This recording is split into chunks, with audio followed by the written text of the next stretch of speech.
रामचरितमानस में गोस्वामी तुलसीदास जी लिखते हैं, जब अयोध्या में भगवान प्रभु श्री राम जी का जन्म हो गया है, उन्होंने अवतार लिया है और उसके बाद माता कौशल्या से वार्तालाप करके, पहले माता कौशल्या को वो सब बता चुके हैं, अपना रूप दिखा चुके हैं कि वो भगवान हैं और इस कारणवश यहाँ पे ये लीला करना चाहते हैं। तो माता कौशल्या ने जैसे ही कहा कि आप फिर तुरंत बाल रूप धारण कीजिए, ये सुख मेरे लिए अनुपम होगा।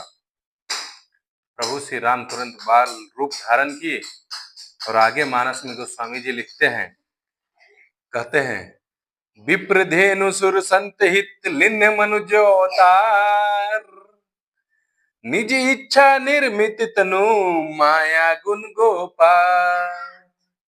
क्या कह रहे हैं गोस्वामी तुलसीदास जी? कह रहे हैं, विप्रधेनु सुर संत हित, ब्राह्मण, गौ, देवता और संतों के लिए भगवान ने मनुष्य का अवतार लिया है।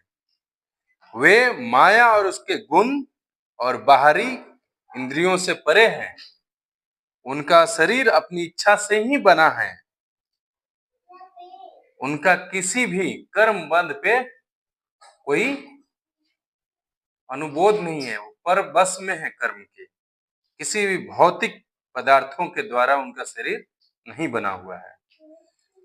गोस्वामी जी आगे लिखते हैं, सुनी शिशु रुदन परम प्रिय बानी, संभ्रम चली आई सब रानी, हर्षित जह तह धाई दासी, आनंद मगन सकल पुरवासी। बच्चे के रोने के मतलब भगवान राम के साथ लक्ष्मण जी, भरत, शत्रुघ्न जी सबका जन्म हुआ था।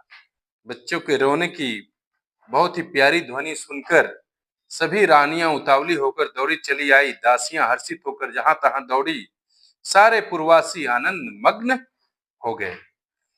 दशरथ पुत्र जन्म सुनि काना, मानहु ब्रह्मानंद